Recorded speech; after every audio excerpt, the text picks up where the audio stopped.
It's your boy, duckdonald42. What the fuck is going on? We got a woman doesn't realize her Tinder date is a killer. See, these dating apps, they get you sometimes, scary things, but this video's 1 year old. Someone told me to watch it, to react to it, so let's get right to it. And we're gonna react this one too. The 17-year-old killer, leaves body in the location dumpster. We're gonna react to that. Alright, let's get right to it. It's December 1st, 2018. CCTV records 22-year-old Grace and her Tinder date, Jesse, getting ready to leave a bar. They had just met a few hours ago, but already they're about to head back to his place. From the outside, everything seemed to be going perfectly well. So well, in fact, that soon after they could be seen heading to a nearby hotel and up to Jesse's hotel room shortly after. Nobody could have expected that this was the last time Grace would ever be seen alive.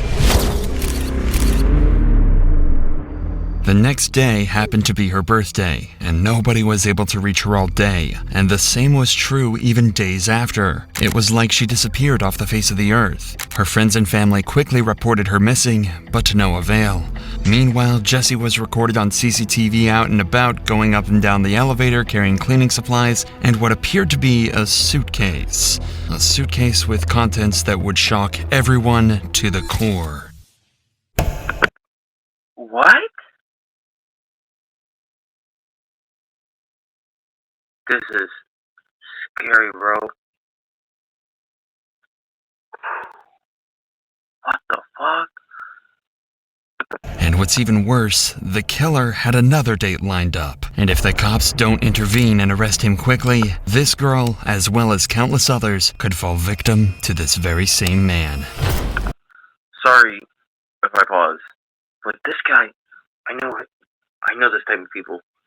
He would date them and kill them after. See, you gotta be careful in life. This or just realize something. I should quit being on social media. I'm just watching this, bro. But I just be on it, I guess. But shit might happen to me. I don't know. It's life. Scary. Wow. Tell me what happened last Saturday. From the beginning? Yeah. At 5:37 p.m. on December 1st, 2018, Grace, who just finished a backpacking journey from England to New Zealand, leaves her hostel to meet Jesse. Meanwhile, Jesse is having pre-date drinks at a local bar, downing several beers before the date begins. In fact, as he leaves the bar, you can still see at least 4 empty bottles sitting on the table. They meet in a popular spot where there's plenty of people, making Grace feel safe while she meets her date for the first time. But this will be a false sense of security, as Jesse has no plans to try anything untoward in public. He's going to wait until they're alone.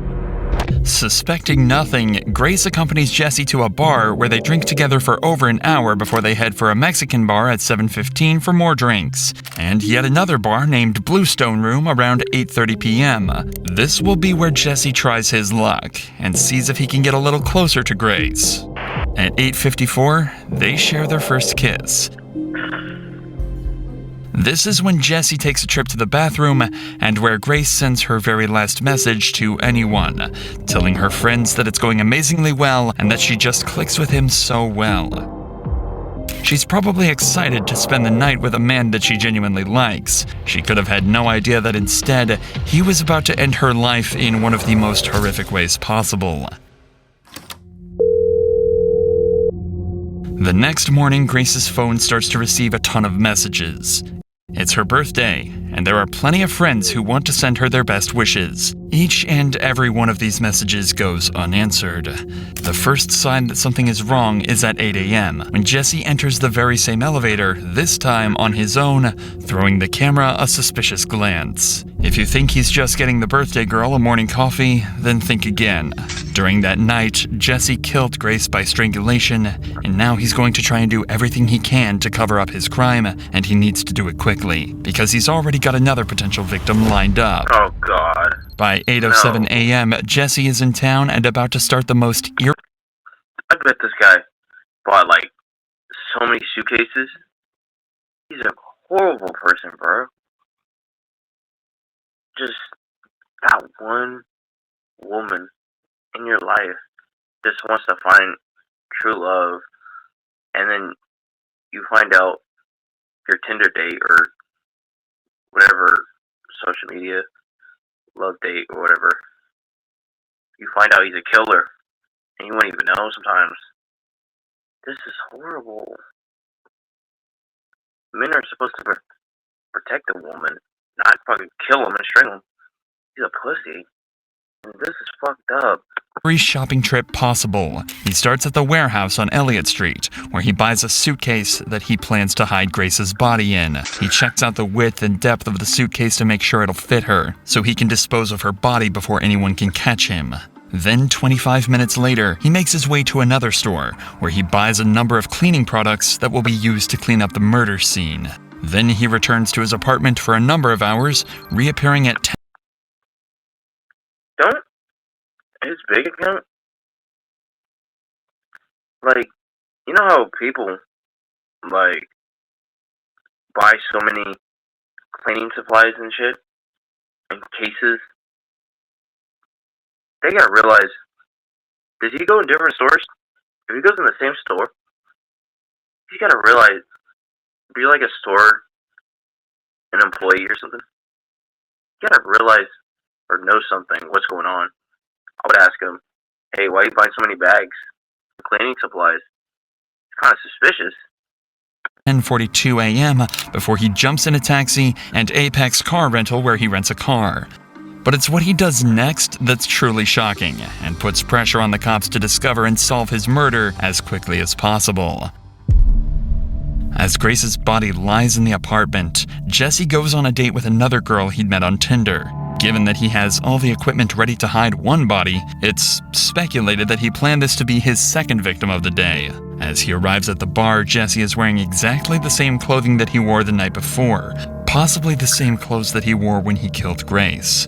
We are not sure whether Kempson was as pushy in his initial messages to this girl, but what we do know is that the conversation he struck up with her during the date not only brought up some major red flags, it downright terrified her. Allegedly, he wanted to talk to her about where to hide a dead body from the police. Right away... What? Oh, if you're a woman and you date a guy that says that, or a woman says that to a guy, I would leave. I'd leave that person in the dating day. I wouldn't do it. Fuck that. I leave that shit. The date is over, and this girl's instincts may have just saved her life. It's hard to imagine the horror that she would have felt when she learned the truth about the man she just walked away from, certain that he likely had the same fate lined up for her as he did with Grace. At 8:56 p.m., we can see Jesse carrying a piece of equipment back to his apartment. More precisely, it's a carpet cleaner, and he's going to try and use that carpet cleaner to try and remove any trace of Grace's presence at his apartment. He's even got 2 bottles of cleaner in his hand, making sure he's got enough to get the job done. 30 minutes later, and we're greeted with the product of all his hard work. He's about to try and hide the body. He reappears in the elevator with a trolley carrying several luggage bags, one of which is the suitcase that he'd bought earlier that morning. It's way too heavy to carry, as inside is Grace's dead body. Of course, he can't walk through the streets with this amount of baggage, which is exactly why he hired the rental car. Minutes later, he's loading the rental car with all of the baggage, ready to... Bro, it's like he planted this. He's like a genius at this shit. And it's so fucking disgusting. They're wrong. Fucked up. The fact he's doing this, and he has ideas of doing this, is fucking unbelievable. He needs the death penalty. Make the next move in his attempt to cover up this murder, hiding the body in a place he thinks no one will find it.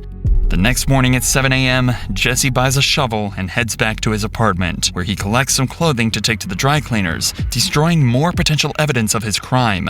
But he's not done there, as he stops off at a random trash can, tossing a large trash bag inside. Then Jesse takes his rental car for a deep clean, paying particular attention to the rear of the vehicle, where he had stashed the suitcase containing Grace's body. And with that, his work was done. For the next 2 days, Grace's family and friends go through turmoil. Nobody has heard from her, she hasn't posted on any social media, and she isn't answering either of her 2 phones. Her family report her missing to Auckland police on December 5th. Grace's father, David, even flies to Auckland and makes a heartfelt appeal for his daughter's safe return. Grace has been missing for several days, and as a family, we've been extremely for her welfare. To anybody who has seen, spoken to, or come into contact with Grace, come forward and contact the investigation team. With so much media coverage at the time, Jessie likely saw her father's appeal, and yet the family's pleas went unanswered. But Auckland police are about to use various methods to track Grace's last movements and find their main suspect in her disappearance. They're able to find out she was on a date with a mystery man, and after poring over hours of surveillance footage, they find the last person she was with, and track him back to his apartment. At 3 p.m. on December 5th, the cops turn up at the City Life Hotel, but they almost miss their man, as he eyes them in the lobby when he approaches the front door. Jesse thinks if he casually strolls away, he won't be noticed. But these eagle-eyed cops don't miss a trick and quickly apprehend him before he can make an escape. At this point, the smartest thing for Jesse to do is to own up to his crime, maybe try to play it off as an accident, and face the consequences. But he's not going to do any such thing. In the interrogation room, he plans to lie his way out of this, but he's completely unaware that the cops have already seen every move from the night of the murder and have about as much evidence as they could possibly ask for. At the start of the interview, he has no reason to lie, as he's just recalling the events before the murder. Tell us about Grace. So I was talking to Grace on Tinder. Yeah. We'd matched on Friday. I saw that we'd matched the next day on Saturday. And then we met at Sky City. And then we decided that we were going up to Andy's Burger Bar, which is on the first floor. Not long into this interview, Jesse becomes entangled in his first lie, as he claims Grace was the one pushing for a date, when we already know he was the one trying hard to meet Grace in their initial messages. Whose idea was it to go to that particular burger place? Me. Because I didn't initially know that she was real. What do you mean? Well, there's a lot of... So have you heard of catfish? No. So catfishing is where someone uses your profile or uses your photos and pretends to be you and then meets and you're a completely different person. Right. And it's on Tinder, it's all about the way you look. And so if they use more endearing photos, you're more likely to swipe for them. Okay. Yeah. How does meeting in a public place sort of protect you from meeting someone who's not as good looking as... Well, there's security there. So if she wasn't who she said she was, at least in my mind, I'd feel safe. When Jesse is confronted with evidence from surveillance cameras, he continues to lie, digging a hole for himself that he's going to struggle to escape from. No. I go down Victoria Street, straight down to the bottom, and then hang a left, and I head towards the viaduct. You go to the viaduct a bit? Yeah. Yeah. Yep. You've kind of walked in a bit of a funny direction if you were planning to go to the viaduct. Well, it's the direction I normally go. Yeah. It's I'm just sort of saying, like, if you were planning to go to the viaduct. I normally go down Queen Street and then cross at the bottom of Queen Street, go through the containers, and then walk along the wharf. Yeah. Is there a particular reason you would kind of do that? I feel safer down that way. The cop obviously suspects something strange here. Jesse's behavior and responses don't seem to line up or make sense at all, and if Jesse is lying, it'll only take a good few questions to throw him off completely. So the cop starts to apply the pressure, sending Jesse into panic. Actually don't know if she's been murdered or not yet. She may be alive and well. Okay. But she might also be dead. Okay? And it could be that you've done it.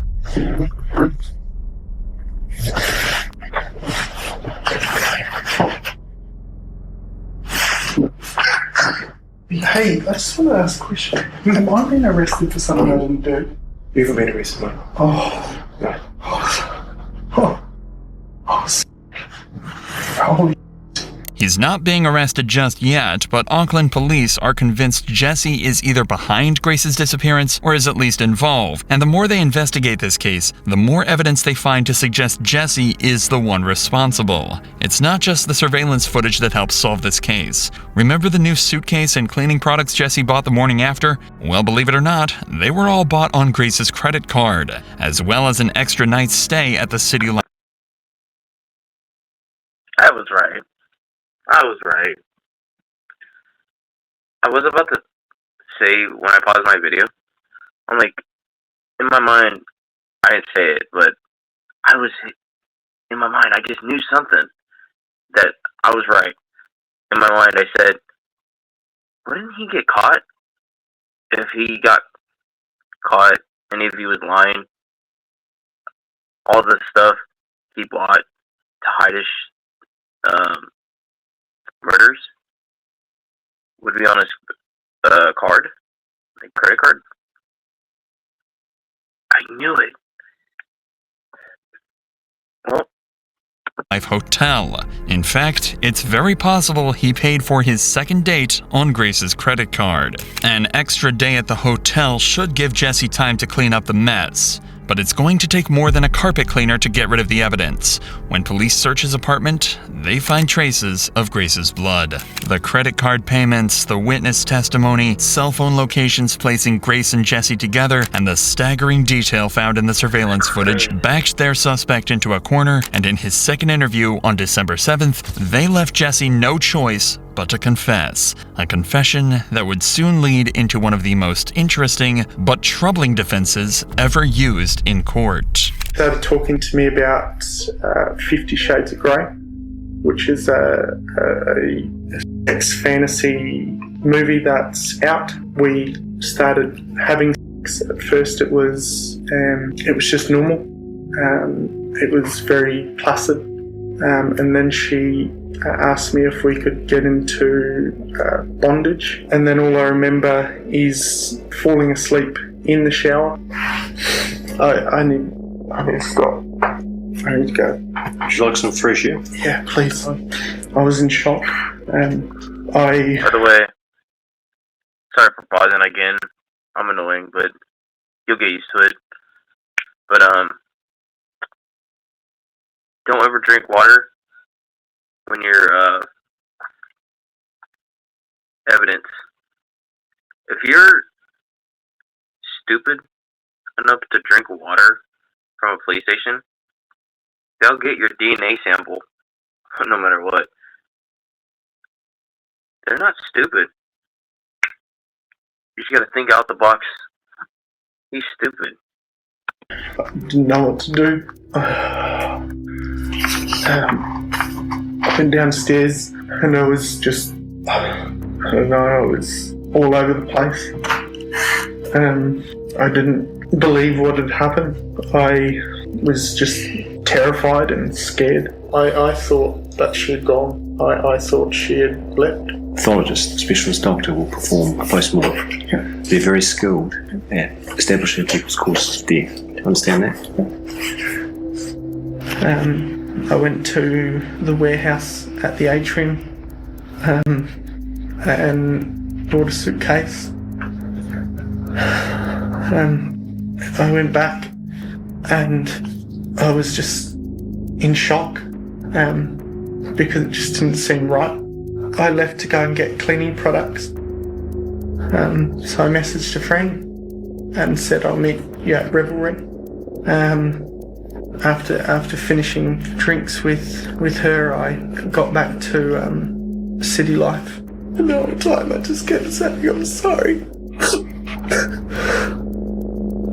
And then I went downstairs and I grabbed the porter thing and I put the suitcase on top of the porter thing. I drove the hire car into Wilson's car park and parked it. I woke up the next day at about 5 a.m. and drove the car out to Cumu. At first I picked up a shovel from ITM at Cumu. I ended up driving towards the Waitakaries. I went into the bush, I dug a hole, I went and got the suitcase and I covered the hole and then I drove. Where is her possessions? I threw them in the rubbish. Whereabouts? Albert Park rubbish. Right. So what items of her property have been disposed of in Albert Park? Everything. All of her clothing? Everything that was in the room. Whereabouts did you clean the car? The outside of the car? I think it was in Henderson. I don't know West very well. Okay. And what did you use to clean the car? A water blaster thing from a car cleaning place. Did she have any injuries? Not that I can remember. I was just panicking. Did you inflict any injuries on her that caused her to die? No. Did you kill Grace Mullane? Okay. And you're under arrest for the murder of Grace Mullane on or about the 2nd of December. Okay. You understand? Yep. Did you intend to cause her death? No. Are you ready to take us to where she is? The media called it the 50 Shades of Grey defense. The idea is that someone may consent to being harmed during intimacy knowing the dangers involved. If they made no indication to stop, then it would be seen as an accident, and the person responsible shouldn't face a murder charge. But this defense has always been seen as more of a scapegoat, used by lawyers to try and get their defendant off with a lighter sentence, which in this case would be manslaughter. This doesn't change what happened after Grace's death, and the disturbing series of events uncovered during the investigation. From December 1st, the day before the date, all the way to December 7th, cops found Google searches made by Jesse looking for a place to hide the body. He'd also taken photos of Grace's body before and after he packed her into the suitcase. They found Grace's body on December 9th, 2018 in the Waitakere Ranges just outside of Auckland. It was determined that she was strangled and had bruises on her arms and chest consistent with being pinned down. In New Zealand, there is no such thing as first-degree or second-degree murder. All charges are treated the same, carrying a life sentence. That meant there was no investigation into the premeditation. All that mattered was if Jesse killed her or not. It was that simple. Jesse maintained his innocence, but was eventually found guilty, and on February 21st, 2020, he was sentenced to life in prison with a minimum non-parole period of 17 years. After his trial, 2 more women came forward and claimed Jesse had sexually assaulted them after they met him on Tinder. He was found guilty on those charges as well, adding another 11 years to life added to his sentence. I'm just gonna say it. He ain't never getting out. And that's a good fucking thing. But this was horrible. Now this is why Tinder, all these dating apps don't exist. But that's life. God damn it. I took some pain medicine, but make sure you guys like, subscribe, put on those notifications. Fuck. We out. Peace.